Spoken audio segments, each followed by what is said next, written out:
అవుతుంది మీకు ఈ ₹1,00,000 తెలంగాణ గవర్నమెంట్ కాంగ్రెస్ పార్టీ ప్రభుత్వం మీకు ₹1,00,000 మాఫీ చేస్తుంది. ఇలా ముఖ్యమంత్రి రేవంత్ రెడ్డి గారు ఇలా 4 గంటలకు ఇంకొక 10 నిమిషాలల్లా మీ అకౌంట్లలో డబ్బులు వేయబోతా ఉన్నాడు.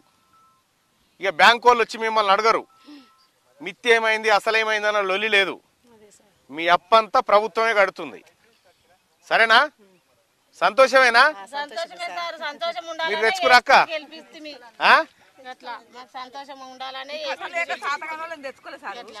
శాతగానోళ్ళు తెచ్చుకోలేదు. ఇంకా 2 లక్షలు తెచ్చుకోరు. మళ్ళా తెచ్చుకుంటాం సార్. మరి తెచ్చుకుంటాం. మీరు తెచ్చుకోరి. మన ప్రభుత్వం ఉంది, ఇది రైతుల ప్రభుత్వం ఉంది, పేదల ప్రభుత్వం ఉంది. అర్థమైందా? మీ కష్టాలు తీర్చడం కోసమే కాంగ్రెస్ పార్టీ ప్రభుత్వం మీకు ₹2,00,000 రుణమాఫీ. ఒక 2 లక్షలే కాదు, ఇప్పుడు మళ్ళా ఆడోళ్ళు ఏడికి పోయినా బస్సు ఫ్రీ ఉందా లేదా? ఏ బస్సు ఎక్కిపోయినా ఇడికని భద్రాచలం పోయినా ఫ్రీయే. 500కే ఇస్తురు తల్లి, 500కే ఇస్తురు. ఇంకా కొంతమందికి చేరలేదు, ఆల్రెడీ స్టార్ట్ అయిపోయింది. 200 యూనిట్లు కరెంటు ఫ్రీ. ఇది వరకు ఉండేనా? ఇవి లేవు సార్. బస్ కిరాయి ఫ్రీ ఇది వరకు ఉండేనా? లేదు.